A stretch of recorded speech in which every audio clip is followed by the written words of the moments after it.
Now, ladies and gentlemen, let me take the privilege of welcoming the chief guest of the function, Srimati B. Sandhya IPS, Additional DGP, to share her thoughts with us.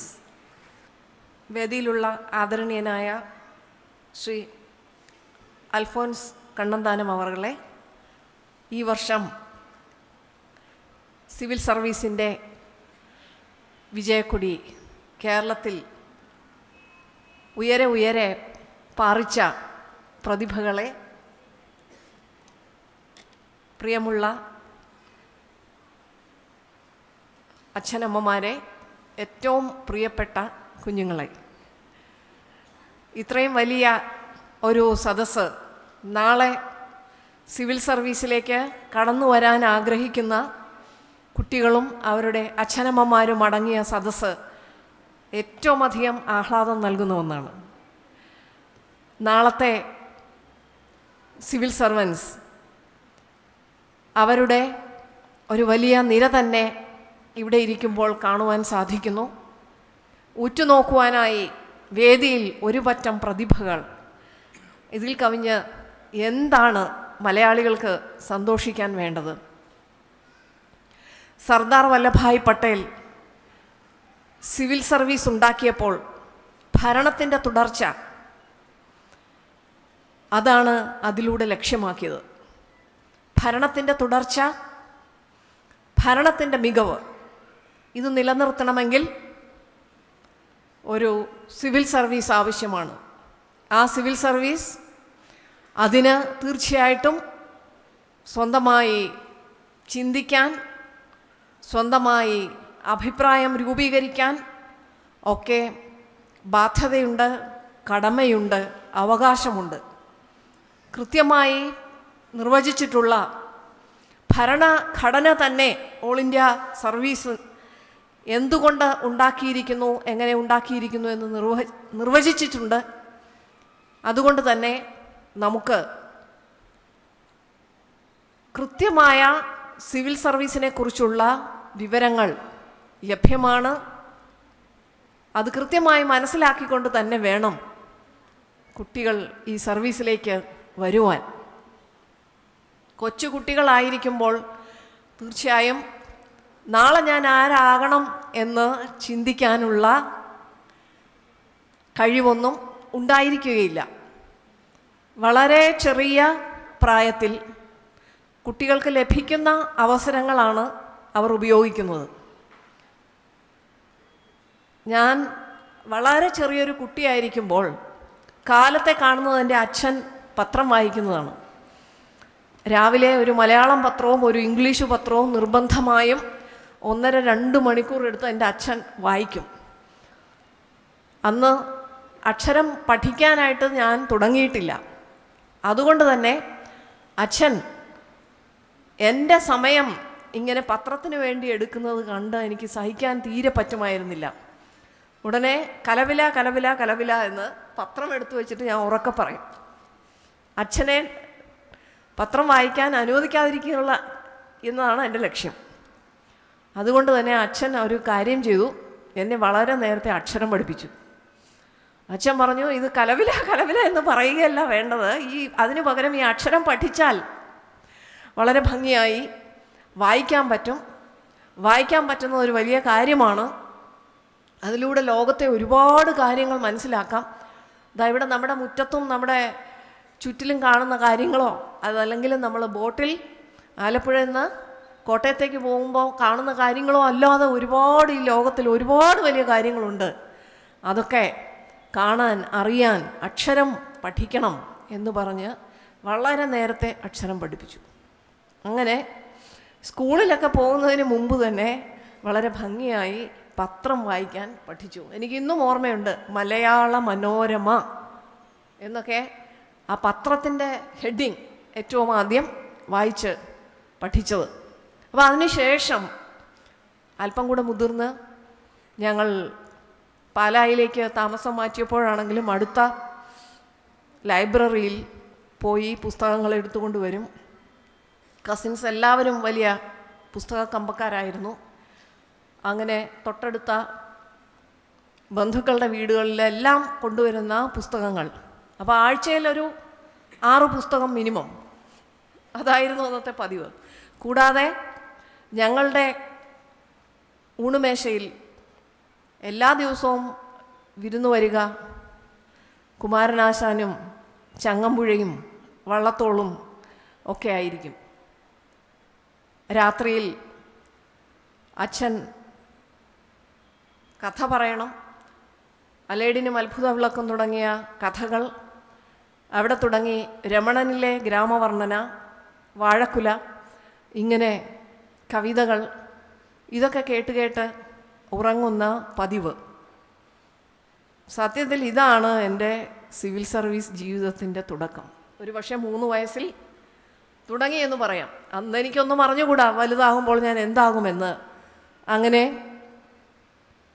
കുടുംബാന്തരീക്ഷം, പ്രത്യേകിച്ച് അച്ഛൻ വായനയുടെ വലിയ ജാലകം എനിക്കായി വളരെ ചെറുപ്രായത്തിൽ തുറന്നിട്ടതാണ് civil service എന്ന സ്വപ്നത്തിലേക്ക് പിന്നീട് വരുവാൻ കാരണമായി തീർന്നത്. 9ാം ക്ലാസ്സിൽ പഠിക്കുമ്പോൾ ഞാൻ ഭരണങ്ങാനത്ത് സേക്രഡ് ഹാർട്ട്സ് കോൺവെൻറ്റ് സ്കൂളിൽ പഠിക്കുമ്പോൾ എൻ്റെ 9ാം ക്ലാസ്സിലെ social studies teacher sister Rosita പലവട്ടം എന്നോട് പറയുമായിരുന്നു, സന്ധ്യ, സമൂഹത്തിന് എന്തെങ്കിലും ഉപകാരപ്രദമായ കാര്യങ്ങൾ ചെയ്യാൻ ഉതകുന്ന ഒരു ജോലിയിൽ എത്തിച്ചേരണം എന്നുള്ളത് എൻ്റെ സ്വപ്നമാണ്. ടീച്ചറിന് എന്നെ വലിയ ഇഷ്ടമായിരുന്നു. അപ്പം ഞാനും ചിന്തിക്കാൻ തുടങ്ങി, ഈ ടീച്ചറിന് ഇത്രയും എനിക്ക് വളരെ ഇഷ്ടമുള്ള ടീച്ചറാണ്, ടീച്ചർ ഇത് പറയുമ്പോൾ എങ്ങനെയെങ്കിലും ഇതൊന്ന് സഫലീകരിക്കണമല്ലോ, അതിനെന്ത് ചെയ്യണമെന്ന്.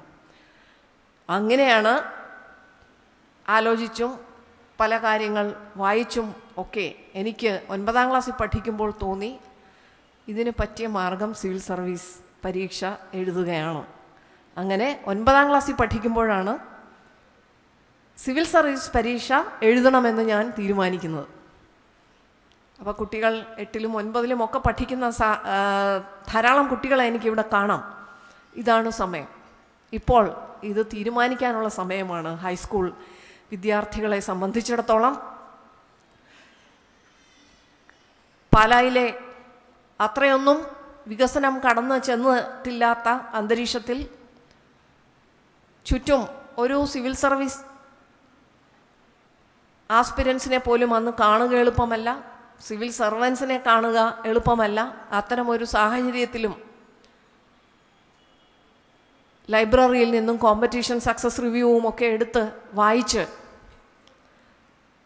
സിവിൽ സർവീസ് പരീക്ഷയ്ക്ക് തയ്യാറാവണം എന്നുള്ള അതിയായ അഭിവാഞ്ചയോടുകൂടി ഡയറി എഴുതുന്നൊരു പതിവ് എനിക്കുണ്ടായിരുന്നു. സാധാരണ ഹിന്ദു പത്രത്തിൽ വരുന്ന ലേഖനങ്ങൾ, അതിൽ നിന്നുമൊക്കെ ഒരു കൊച്ചു കുറിപ്പ് എഴുതി വയ്ക്കുക. അതുപോലെ സ്കൂളിലെ ക്വിസ് ടീമിൽ അംഗമായി 9ാം ക്ലാസ്സിലായപ്പോഴേക്കും. അപ്പോൾ ടീച്ചർമാർ ക്വിസ് കോമ്പറ്റീഷൻ എവിടെയെങ്കിലും ഉണ്ടെങ്കിൽ കൊണ്ടുപോകും. അത് കോളേജിലെത്തിയപ്പോഴും തുടർന്നു. അതുപോലെ കോളേജിൽ മിക്കവാറും എല്ലാ കോമ്പറ്റീഷൻസിനും പങ്കെടുക്കുന്ന ഒരു പതിവും ഉണ്ടായിരുന്നു. അത് വളരെയധികം പ്രോത്സാഹിപ്പിക്കുന്ന അധ്യാപകർ അൽഫോൻസ കോളേജിലുണ്ടായിരുന്നു. ഞാൻ MSc വരെ, MSc സുവോളജി ആയിരുന്നു, MSc വരെ അൽഫോൻസ കോളേജിലാണ് പഠിച്ചത്. അവിടെ പ്രീ ഡിഗ്രിക്ക് ചേർന്നപ്പോൾ മുതൽ അത് ഇലക്യൂഷൻ ആണെങ്കിലും ഡിക്ലമേഷൻ ആണെങ്കിലും ഡിബേറ്റ് ആണെങ്കിലും എല്ലാം അത്തരം ധാരാളം കോമ്പറ്റീഷൻസിലൊക്കെ പങ്കെടുക്കുക, ധാരാളം വായിക്കുക, ഇതിനൊക്കെയുള്ള അവസരം അന്നുമുണ്ടായിരുന്നു. ഈ ഒരു അന്തരീക്ഷമാണ് സിവിൽ സർവീസ് പരീക്ഷ എഴുതുവാൻ എന്നെ പ്രാപ്തയാക്കിയത്. ഇനി സിലബസ് തന്നെ മാറുകയാണ്. 500 മാർക്കേ ഉള്ളൂ സബ്ജക്റ്റിന്. ഒരു സബ്ജക്റ്റ് മതി. രണ്ടാമതൊരു സബ്ജക്റ്റ് പഠിക്കുന്നതായിരുന്നു ഒരു വലിയ കടമ്പ. അപ്പം അത് ഇല്ലാതിരിക്കുമ്പോൾ കുട്ടികൾ ഒരുപാട് സമയം ലാഭിക്കുന്നുണ്ട്, ഒരുപാട് ടെൻഷൻ കുറഞ്ഞു കിട്ടുന്നുണ്ട്. കാരണം ഏത് സബ്ജക്റ്റ് എടുക്കണമെന്ന് തീരുമാനിക്കുക ഒരു സിവിൽ സർവീസ് പരീക്ഷയ്ക്ക് തയ്യാറെടുക്കുമ്പോൾ ഏറ്റവും വലിയ പ്രധാനപ്പെട്ടൊരു വിഷയമാണ്. കോമ്പിനേഷൻ തെറ്റിപ്പോയാൽ ഒരു പക്ഷേ ബുദ്ധിമുട്ടിലേക്ക് പോകും. പിന്നെ കിട്ടുന്ന മാർക്ക് ഓരോ വർഷവും ഓരോ സബ്ജക്റ്റിന് മാർക്ക് കൂടുതൽ കിട്ടും. ചില വർഷം സംസ്കൃതമാണെങ്കിൽ മറ്റു ചില വർഷങ്ങളിൽ വേറെ ഏതെങ്കിലും സബ്ജക്റ്റായിരിക്കും കൂടുതൽ സ്കോറിങ്. അപ്പോൾ അതിലൊന്നും നോക്കി പോകണ്ട. നമുക്ക് സാധാരണ താല്പര്യമുള്ള ഏതെങ്കിലും ഒരു നല്ല സബ്ജക്റ്റ് എടുത്ത് അത് തന്നെ ഡിഗ്രിയും പി ജിയും ഒക്കെ ചെയ്യാൻ കഴിഞ്ഞു കഴിഞ്ഞാൽ അത് വളരെ എളുപ്പമായിരിക്കും. ജനറൽ സ്റ്റഡീസിൽ കൂടുതൽ കോൺസെൻട്രേറ്റ് ചെയ്യേണ്ടതുണ്ട് ഇന്നത്തെ കാലത്ത്. കാരണം ഇനി മുതൽ ജനറൽ സ്റ്റഡീസിനാണ് കൂടുതൽ മാർക്ക്. അപ്പോൾ കുട്ടികൾ 10ാം ക്ലാസ് കഴിയുമ്പോൾ തന്നെ ഏതാണ്ട് ഏത് സ്ട്രീമാണ് നമുക്ക് താല്പര്യം എന്ന് കണ്ടെത്തി ആ സ്ട്രീമിലേക്ക് തിരിഞ്ഞു പോവുകയും ഡിഗ്രി ആകുമ്പോഴേക്കും താല്പര്യമുള്ള ഒരു സബ്ജക്റ്റ് സെലക്ട് ചെയ്യുകയും ചെയ്താൽ തീർച്ചയായിട്ടും ജനറൽ സ്റ്റഡീസിൽ കൂടുതൽ കോൺസെൻട്രേറ്റ് ചെയ്യാനുള്ള അവസരം ലഭിക്കും. സിവിൽ സർവീസ് വേണോ വേണ്ടയോ എന്ന് എങ്ങനെ തീരുമാനിക്കും? സിവിൽ സർവീസിൽ നിങ്ങൾക്കുള്ള അവസരങ്ങൾ എന്തൊക്കെയാണ് എന്ന് നല്ല ഒരു അവബോധം എല്ലാവർക്കും ഉണ്ടാവണം. തീർച്ചയായും ക്ലാസ് 1 സർവീസ്, സിവിൽ സർവീസ് എന്ന് പറയുമ്പോൾ ഇന്ത്യയിൽ കിട്ടാവുന്ന ഏറ്റവും ഉയർന്ന ജോലിയാണ്. പഠിച്ചുകൊണ്ടിരിക്കുമ്പോൾ തന്നെ സ്കോഡ കാറിലൊക്കെ നടക്കുകയുള്ളൂ എന്നൊക്കെ നിർബന്ധം ഉള്ളവരാണെങ്കിൽ സിവിൽ സർവീസിലേക്ക് വരുന്നത് രണ്ടാമതൊന്നുകൂടി ആലോചിച്ചു മതി. അപ്പം ഞങ്ങളുടെയൊക്കെ സിവിൽ സർവീസ് അക്കാഡമിയിൽ ആദ്യമായിട്ട് ചെല്ലുമ്പോൾ കണ്ടിട്ടുണ്ട്, പല പുരുഷന്മാരായിട്ടുള്ള IASകാരെയും ഇങ്ങനെ പിടിക്കാനായിട്ട് വലയുമായിട്ട് ഒരുപാട് ആളുകൾ വരും. വലിയ വലിയ പൈസയുള്ള പെൺപിള്ളാരുടെ അച്ഛനമ്മമാരാണ്. അപ്പോൾ ഇവിടെ ഒരുപാട് ഇരിക്കുന്നത് കൊണ്ടാണ് പറയുന്നത്. അപ്പോൾ അത്തരമൊരു വലയിൽ പെട്ടുപോയാൽ പിന്നെ ഏത് കാറ് വേണമെങ്കിലും കിട്ടും. പക്ഷേ അതിലൊക്കെ ഒരു വലിയ കുടുക്ക് ആദ്യമേ തന്നെ കഴുത്തിൽ വീഴുന്നുണ്ട് എന്ന് നമ്മൾ മനസ്സിലാക്കേണ്ടിയിരിക്കുന്നു. അത്തരം കുടുക്കുകളിലേക്ക് പോവാനായി ആരും സിവിൽ സർവീസിലേക്ക് വരാതെ ഇരിക്കുകയാണ് ഭംഗി. അപ്പോൾ അങ്ങനെ വന്ന് വലിയ വീട്ടിൽ നിന്നൊരു കല്യാണമൊക്കെ കഴിച്ച് വലിയ കാറും വലിയ ബംഗ്ലാവും ഒക്കെ ആയി ജീവിതം തുടങ്ങാമെന്ന് കരുതുന്നവർ അതിലും നല്ലത് മറ്റേതെങ്കിലും ഒരു സർവീസിലേക്ക് പോകുന്നതായിരിക്കും ഭാരതത്തിന് മെച്ചം.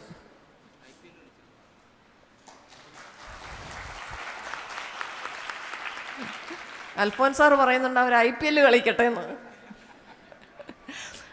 അപ്പോൾ അവരങ്ങനെ ഏതെങ്കിലും കാര്യത്തിനായി പോയിക്കൊള്ളട്ടെ, സിവിൽ സർവീസിലേക്ക് വരാതെ ഇരിക്കുകയാണ് നല്ലത്. അത്യാവശ്യം ജീവിത സൗകര്യങ്ങളൊന്നും കിട്ടുകയില്ല എന്നതിന് അർത്ഥമില്ല. 1-2 കുട്ടികളെ മര്യാദയ്ക്ക് പഠിപ്പിക്കുന്നതിന് ഒരു ബുദ്ധിമുട്ടും ഉണ്ടാവുകയില്ല. 1-2 വീട് വയ്ക്കുന്നതിന് ഒരു ബുദ്ധിമുട്ടുണ്ടാകുകയില്ല. ഇതിനിടെ സർവീസിനിടയ്ക്ക് 1-2 ചെറിയ കാറൊക്കെ വാങ്ങിക്കുന്നതിന് ബുദ്ധിമുട്ടില്ല. തുറന്നു പറയാമല്ലോ, ഞങ്ങൾക്കിപ്പോഴും ഉള്ള ഒരു സ്പാർക്ക് കാറാണ്.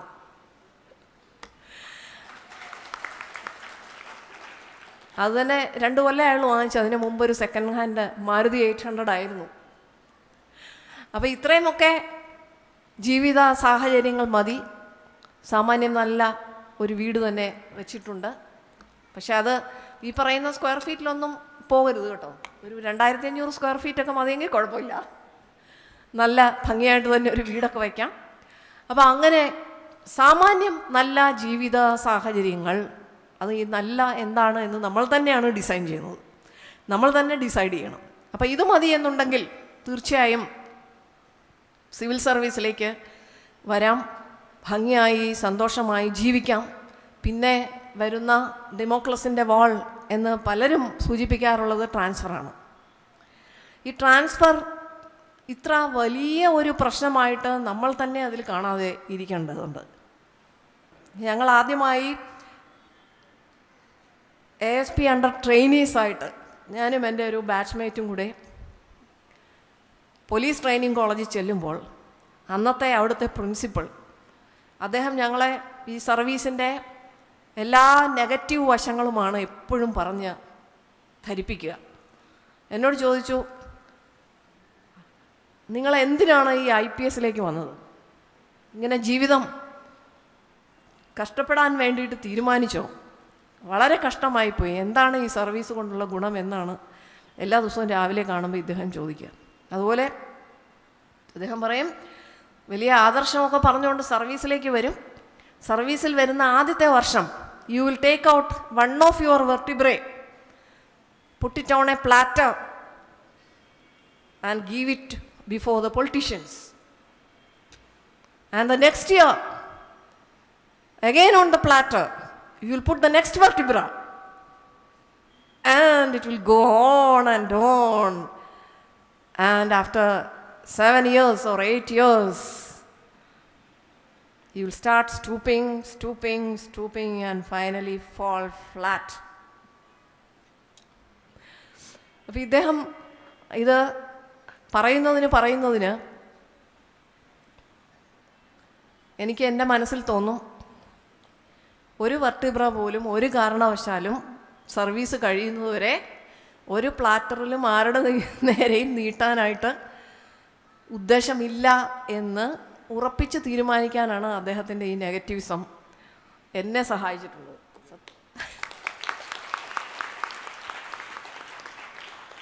അദ്ദേഹത്തിനൊപ്പം എനിക്ക് പിന്നീട് IG ആയപ്പോൾ ജോലി ചെയ്യാൻ അവസരം കിട്ടി. അദ്ദേഹം എനിക്ക് ഫുൾ ഫ്രീഡമാണ് തന്നിരിക്കുന്നത്. When you are there, I need not do any work, you go head and do anything എന്ന് പറഞ്ഞിട്ട് എല്ലാ സപ്പോർട്ടും തരുമായിരുന്നു. അപ്പം ഞാൻ ചോദിച്ചു നോക്കിയിട്ടുണ്ട്, സാർ എന്തിനാണ് ഞങ്ങൾ വന്നപ്പോൾ ഇങ്ങനെ ഞങ്ങളെ ഒരുപാട് വിഷമിപ്പിച്ചത്?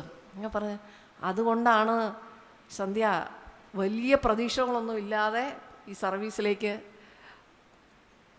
നിനക്ക് കടക്കാൻ പറ്റിയത്. ഇല്ലാന്നുണ്ടെങ്കിൽ വലിയ പ്രതീക്ഷകളുമായിട്ട് പോയി എല്ലാം തവിടുപൊടിയായി പോയനെ. ഇപ്പം കണ്ടില്ലേ, ഇപ്പം മനസ്സിലായില്ലേ എന്തിനാണ് ഇങ്ങനെ പറഞ്ഞതെന്ന്. I am proud of you എന്ന് അദ്ദേഹം പറയുമായിരുന്നു. ഇപ്പം റിട്ടയർ ചെയ്തു എങ്കിലും. അപ്പോൾ ഇത് നമ്മളാണ് തീരുമാനിക്കുന്നത്. നമുക്കൊരു ഒരു ട്രാൻസ്ഫർ അല്ലെങ്കിൽ എവിടെയെങ്കിലും ഇരിക്കുന്ന ഒരു പോസ്റ്റ്, അതിനെയൊക്കെ ഒരുപാട് വലുതായി കാണാൻ തുടങ്ങിയാൽ നമുക്ക് ബുദ്ധിമുട്ട് വരും. അല്ല എങ്കിൽ ഏത് തരം ജോലി നമുക്ക് വെച്ച് നീട്ടിയാലും ആ ജോലിയിലൊക്കെ ഞാൻ എപ്പോഴും കാണാൻ ശ്രമിക്കാറുള്ളത്, ഏത് ഫയലിലാണെങ്കിലും ആ ഫയലിൽ അതിൻ്റെ പിന്നിലുള്ള മനുഷ്യൻ്റെ വേദന അതെന്താണ്, അതിനൊരു പരിഹാരം കാണാൻ ഈ നിയമങ്ങൾക്കും റൂളുകൾക്കും ഒക്കെ അകത്തു നിന്നുകൊണ്ട് എനിക്ക് സാധിക്കുമെങ്കിൽ അത് ചെയ്യുക. ഏത് പോസ്റ്റിലിരുന്നാലും ഇത് ചെയ്യാനായിട്ട് നമുക്ക് സാധിക്കുമെന്നുള്ളതാണ് വാസ്തവം.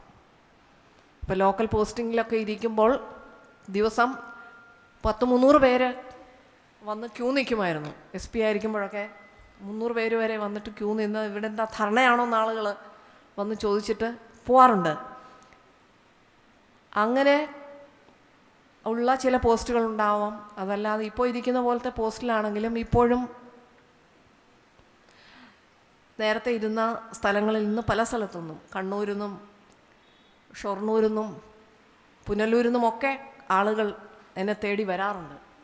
അപ്പോൾ എനിക്ക് നേരിട്ട് ചെയ്യാൻ പറ്റുന്ന കാര്യങ്ങളല്ല എങ്കിൽ പോലും ഏതെങ്കിലും കാരണവശാൽ എന്തെങ്കിലും സഹായം ചെയ്തു കൊടുക്കാൻ പറ്റിയെങ്കിൽ അത് ചെയ്യാനായിട്ടുള്ള ശ്രമമാണ് എന്നും നടത്തിയിട്ടുള്ളത്.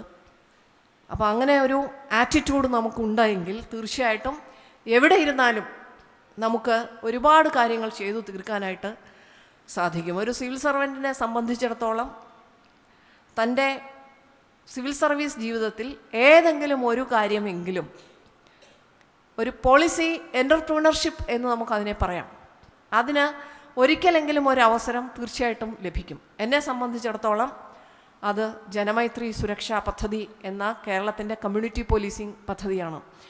2007 ഗവൺമെൻറ് എന്നെ അതിൻ്റെ നോഡൽ ഓഫീസറായിട്ട് നിയമിച്ചതാണ്. അന്ന് എങ്ങനെ മുൻപോട്ട് പോകണം എന്ന് യാതൊരു രൂപവുമില്ലാതെ ജസ്റ്റിസ് KT തോമസ് കമ്മീഷൻ ഇത് കേരളത്തിൽ തുടങ്ങണമെന്നുള്ള ഒരു റെക്കമെൻഡേഷനെ ബേസ് ചെയ്ത് ഗവൺമെൻറ് എന്നെ അതിൻ്റെ നോഡൽ ഓഫീസർ ആക്കിയപ്പോൾ തൊട്ട് ഇന്നുവരെയും നോഡൽ ഓഫീസറായിട്ട് തുടരുകയാണ്. മറ്റു പോസ്റ്റിങ്ങുകൾ പോലെ ഇതൊന്നും ആരും കടിച്ചു പിടിച്ചെടുത്തുകൊണ്ട് പോകാൻ വരില്ല. കാരണം ഇതിനൊക്കെ ധാരാളം ജോലി ചെയ്യാം എന്നുള്ളതല്ലാതെ പ്രത്യേകിച്ച് മറ്റ് കാര്യങ്ങൾ ഇല്ലാത്തതുകൊണ്ട് ഇന്നും ആ നോഡൽ ഓഫീസറായിട്ട് തുടരുകയാണ്. അപ്പോൾ എന്താണ്, ജനങ്ങൾക്ക് പോലീസിൽ വിശ്വാസമുണ്ടാകണം. അങ്ങനെ മാത്രമേ കുറ്റകൃത്യങ്ങൾ കുറച്ചു കൊണ്ടുവരാനായി സാധിക്കുകയുള്ളൂ. കുറ്റകൃത്യങ്ങൾ കുറച്ചു കൊണ്ടുവരുന്നതിൽ ജനങ്ങളും പോലീസും പരസ്പരം സഹകരിച്ച് പ്രവർത്തിക്കുക, ജനങ്ങൾ പരസ്പരവും സഹകരിച്ച് പ്രവർത്തിക്കുക എന്നുള്ള തത്വത്തിൽ അധിഷ്ഠിതമായി ഈ ഒരു തത്വത്തിൽ അധിഷ്ഠിതമായിട്ട് മാത്രമേ ഇന്ത്യക്ക് നാളെ പുരോഗതിയിലേക്ക് പോകുവാൻ സാധിക്കുകയുള്ളൂ. അതുകൊണ്ടാണ് ഇന്ത്യയുടെ പ്രധാനമന്ത്രി തന്നെ പറയുന്നത് കമ്മ്യൂണിറ്റി പോലീസിങ് എല്ലാ സംസ്ഥാനങ്ങളിലും നടപ്പിലാക്കണം. എല്ലാ വർഷവും എല്ലാ മുഖ്യമന്ത്രിമാരോടും നമ്മുടെ പ്രധാനമന്ത്രി ആവശ്യപ്പെട്ടുകൊണ്ടിരിക്കുകയാണിത്, മാറി മാറി വരുന്ന പ്രധാനമന്ത്രിമാർ. അപ്പോൾ ഇത്രയും പ്രധാനപ്പെട്ട ഇന്ത്യയുടെ സുരക്ഷയെ സംബന്ധിച്ചിടത്തോളം നാളത്തെ പ്രതീക്ഷയായി മാറേണ്ട കമ്മ്യൂണിറ്റി പോലീസിങ് സമ്പ്രദായം, അത് ഇന്ന് കേരളത്തിൽ ലോകത്തിന് തന്നെ മാതൃകയായ വിധത്തിൽ എല്ലാവരും പഠിച്ചുകൊണ്ടിരിക്കുകയാണ്. ലോകത്തിൻ്റെ വിവിധ ഭാഗങ്ങളിൽ നിന്ന് ആളുകൾ വന്ന് നമ്മുടെ കമ്മ്യൂണിറ്റി പോലീസിങ് പദ്ധതി പഠിച്ചിട്ട് പോകുന്നുണ്ട്. CHRIയുടെ ഈ കഴിഞ്ഞ വർഷത്തെ ഒരു റിപ്പോർട്ടിൽ കേരളത്തിൻ്റെ കമ്മ്യൂണിറ്റി പോലീസിങ് പദ്ധതിക്ക് വേണ്ടി ഏതാണ്ട് 17 പേജ് നീക്കി വെച്ചിട്ടുണ്ട്. മാതൃകാ പദ്ധതിയായിട്ടാണ് അവർ അതിനെ വിശേഷിപ്പിച്ചിരിക്കുന്നത്. അപ്പോൾ ഈ രീതിയിലേക്ക് ഇത്രയും വർഷങ്ങൾ കൊണ്ട് ഇത് കൊണ്ടുവരാൻ സാധിച്ചു എന്നുള്ളത്, കഴിയുന്നതും ജനങ്ങളൊരു സുരക്ഷാ ആവശ്യം വന്നു കഴിഞ്ഞാൽ പോലീസ് സ്റ്റേഷനിലേക്ക് മടിക്കാതെ വരാൻ പറ്റണം. അതുപോലെ പോലീസിന് കുറ്റകൃത്യങ്ങൾ കണ്ടുപിടിക്കണമെങ്കിൽ ജനങ്ങളുടെ സഹകരണം ഉണ്ടാവുകയും വേണം. അല്ലാത്തതുകൊണ്ടാണ് ഛത്തീസ്ഗഡിലെ പോലെയുള്ള സംഭവങ്ങൾ ഉണ്ടാകുന്നത് നമ്മുടെ നാട്ടിൽ. അപ്പോൾ ഇതിനു വേണ്ടി പ്രവർത്തിക്കാൻ സാധിച്ചു എന്നുള്ളതാണ് എൻ്റെ കരിയറിൽ എനിക്ക് ഏറ്റവും നന്നായി ഏറ്റെടുക്കാൻ സാധിച്ച ഏറ്റവും പ്രധാനപ്പെട്ട ഒരു ദൗത്യമായി ഞാൻ കരുതുന്നത്. ഇതിനിടയിൽ ഒരുപാട് അസൈൻമെൻറ്റ്, ഏത് ജോലിയിലിരുന്നാലും ബറ്റാലിയനിൽ IG ആയിട്ടിരിക്കുമ്പോഴൊക്കെ സാധാരണ ആർക്കും ഒരു കേസും ഇൻവെസ്റ്റിഗേറ്റ് ചെയ്യേണ്ടി വരാറില്ല. പക്ഷേ വളരെ പ്രധാനപ്പെട്ട പല കേസുകളും ഗവൺമെൻറ് എന്നെ ഏൽപ്പിച്ചു, ഇപ്പോഴും ഏൽപ്പിച്ചിട്ടുണ്ട്. ബറ്റാലിയനിലിരിക്കുമ്പോഴൊന്നും മറ്റാർക്കും അങ്ങനെ കേസുകൾ അന്വേഷിക്കേണ്ടി വരാറില്ല, പക്ഷേ ഏൽപ്പിക്കാറുണ്ട്. പിന്നെ ഇതുകൊണ്ടൊക്കെ ബുദ്ധിമുട്ടുകളുണ്ടോ എന്ന് ചോദിച്ചു കഴിഞ്ഞാൽ, സമൂഹത്തിലെ വളരെ പ്രബലരായ നിയമലംഘകർ പലരും ശത്രുക്കളായിട്ട് വന്നിട്ടുണ്ടാവും. അവരെല്ലാവരും കൂടെ ഗാങ്ങപ്പ് ചെയ്ത് ഒരുപക്ഷെ നമുക്കെതിരെ നീങ്ങുന്നുണ്ടാവാം. പക്ഷേ കേരളത്തിലെ ജനങ്ങളുടെ സ്നേഹം, കേരളത്തിലെ നമ്മളെ സ്നേഹിക്കുന്ന ആളുകളുടെ എണ്ണം ഇതൊക്കെ വെച്ച് നോക്കുമ്പോൾ വളരെ വളരെ അധികമാണ്. അതുകൊണ്ട് തന്നെ ഈ എതിർപ്പ് അത് സ്വാഭാവികമായി നമ്മൾ കൂട്ടിയാൽ മതി. അതല്ലാതെ ഇന്ന് സിവിൽ സർവീസ് ആസ്പിരൻ്റ് ആയിട്ടിരിക്കുന്ന ഒരു കുട്ടിയും അയ്യോ നാളെ ഇത്തരം എതിർപ്പൊക്കെ വരികയില്ലേ എന്ന് പേടിച്ച് ഇത് ഉപേക്ഷിക്കാൻ തയ്യാറാവേണ്ട യാതൊരു കാര്യവുമില്ല. ഒഴുക്കിനെതിരെ നീന്തുമ്പോൾ മാത്രമാണ് നമ്മുടെ മസിലുകൾക്ക് ബലം ലഭിക്കുക. മീനച്ചിലാറ്റിലെ ഒഴുക്കിനെതിരെ നീന്തി വളർന്ന ആളാണ് ഞാൻ. കുട്ടിയായിരിക്കുമ്പോൾ മണിക്കൂറുകളോളം ഞങ്ങൾ അവധിക്കാലത്ത് ആറ്റിലായിരിക്കും. അങ്ങനെ ഒഴുക്കിനെതിരെ നീന്തി പഠിക്കുന്ന കുട്ടികളെ സംബന്ധിച്ചിടത്തോളം തീർച്ചയായിട്ടും ഇത്തരം എതിർപ്പുകൾ നമുക്ക് ഒന്നുകൂടി കരുത്തു പകരുകയേ ഉള്ളൂ എന്നുള്ള കാര്യത്തിൽ യാതൊരു സംശയവും വേണ്ട. അത് പേടിച്ചിട്ട് സിവിൽ സർവൻ്റ് ആവാനായിട്ട് ആരും മടിക്കേണ്ട കാര്യവുമില്ല. അപ്പോൾ ഇതൊക്കെ ആണെങ്കിലും ഇപ്പോൾ വളരെ കംഫർട്ടബിളായിട്ട് സിവിൽ സർവീസിൽ ഇരിക്കാം. അതുകൊണ്ട് ഈ മന്ത്രിമാരൊക്കെ പറയുന്നത് മുഴുവനും കേട്ട് SR എന്ന് പറഞ്ഞ് പറയുന്നിടത്തെല്ലാം ഒപ്പുവെച്ച് കൊടുത്തേക്കാം എന്ന് വിചാരിക്കുന്നവരുടെ എല്ലാവരുടെയും ജീവിതം അത്ര സുഗമമാണെന്ന് ധരിക്കേണ്ട. നമുക്ക് ഇപ്പോഴും സുഖമായി കിടന്നുറങ്ങാം. ഒരു ദിവസത്തെ മുഴുവൻ ജോലി കഴിഞ്ഞാൽ ഇന്നും 12 മുതൽ 18 മണിക്കൂർ വരെ ജോലി ചെയ്യുന്നതിന് എനിക്ക് യാതൊരു ബുദ്ധിമുട്ടുമില്ല. അങ്ങനെ ചെയ്യാറുമുണ്ട്. അത് കഴിഞ്ഞാൽ സുഖമായ ഉറക്കവുമുണ്ട്. വീട്ടുകാരുടെ ആരുടെ കാര്യം നോക്കാതല്ലേ, എൻ്റെ മോളുടെ കാര്യമാവട്ടെ, എൻ്റെ ഭർത്താവിൻ്റെ കാര്യം ആവട്ടെ, അവർക്ക് അങ്ങനെ ഒരു പരാതിയും ഇല്ലാത്ത വിധത്തിൽ അവരുടെ കാര്യം മാത്രമല്ല, എക്സ്റ്റൻഡഡ് ഫാമിലി, ഇന്നും എൻ്റെ മദറിൻലോ എൻ്റെ കൂടെയുണ്ട്, എൻ്റെ അച്ഛനും അമ്മയും ഉണ്ട്. എല്ലാവരുടെയും കാര്യത്തിൽ ശ്രദ്ധ കൊടുത്തുകൊണ്ട് തന്നെ നമ്മുടെ കുടുംബത്തെ ഒട്ടും അവഗണിക്കാതെ തന്നെ ഈ ജോലിയെല്ലാം മുൻപോട്ട് കൊണ്ടുപോകാനായിട്ട് സാധിക്കും. അതാണ് എന്നെ ജീവിതം പഠിപ്പിച്ച പാഠം. ഒപ്പം തന്നെ നമുക്ക് വീണ് കിട്ടുന്ന ഏതാനും നിമിഷങ്ങൾ നമ്മുടേത് മാത്രമായി മാറ്റിവെച്ചുകൊണ്ട് രാത്രിയുടെ അന്ത്യയാമങ്ങളിലോ എപ്പോഴെങ്കിലും എഴുത്തും വായനയും ഒക്കെ തുടരുന്നതിനും ആരും തടസ്സമാകുന്നില്ല. എല്ലാം തുടരാനായി പറ്റും.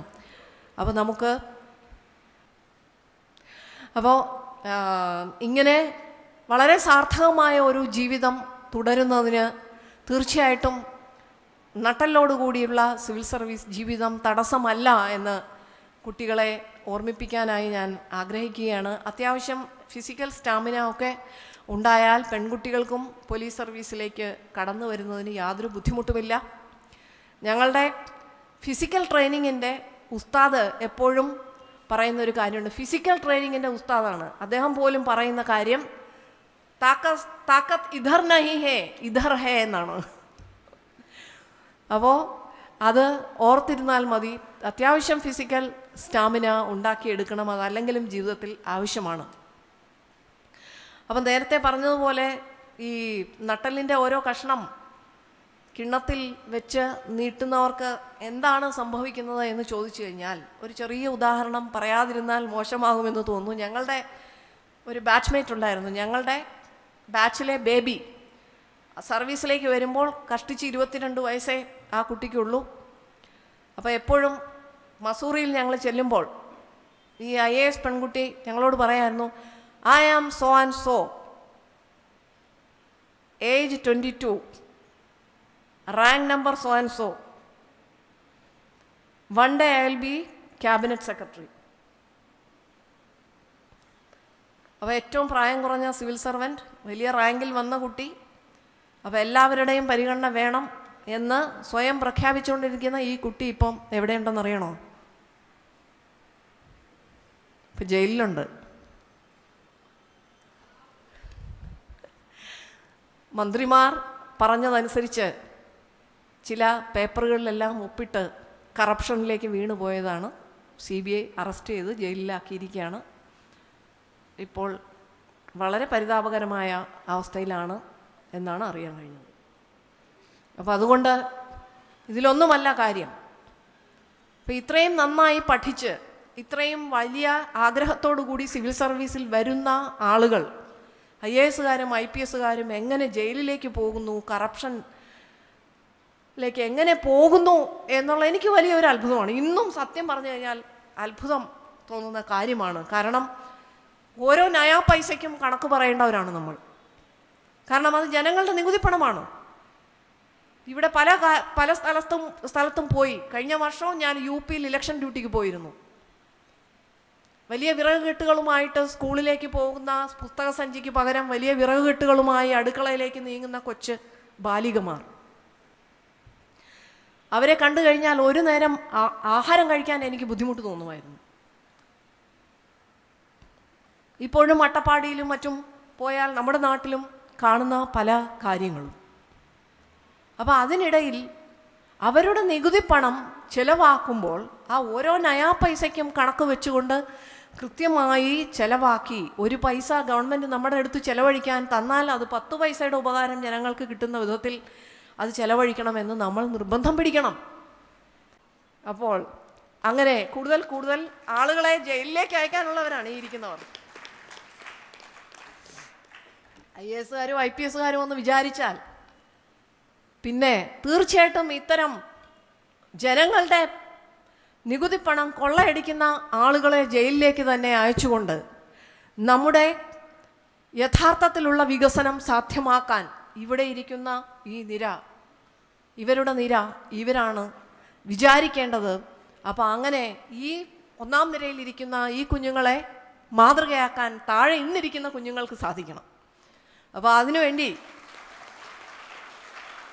ഒരു വലിയ അവസരം ഒരുക്കിയ അൽഫോൻസ് കണ്ണന്താനം സാറിനും എയ്സ് എന്ന ഇൻസ്റ്റിറ്റ്യൂട്ടിനും എല്ലാവിധ ഭാവുകങ്ങളും നേർന്നുകൊണ്ട് ഇന്ന് ഇവിടെ ഇരിക്കുന്ന ഈ കുഞ്ഞുങ്ങൾ നാളെ ഭാവിയുടെ വാഗ്ദാനങ്ങളായ ഉത്തമ സിവിൽ സർവൻസായി മാറട്ടെ എന്ന് ആശംസിച്ചുകൊണ്ടും ഞാൻ എൻ്റെ വാക്കുകൾ ചുരുക്കുന്നു. നന്ദി, നമസ്കാരം. ഒരു കഥാകാരിയും കവിയത്രിയും കൂടിയായ സന്ധ്യ മാഡത്തിൻ്റെ വാക്കുകൾ എന്നത്തെയും പോലെ മധുരിതവും ആശയഭരിതവും തന്നെയാകുന്നു. Thank you madam. അടുത്ത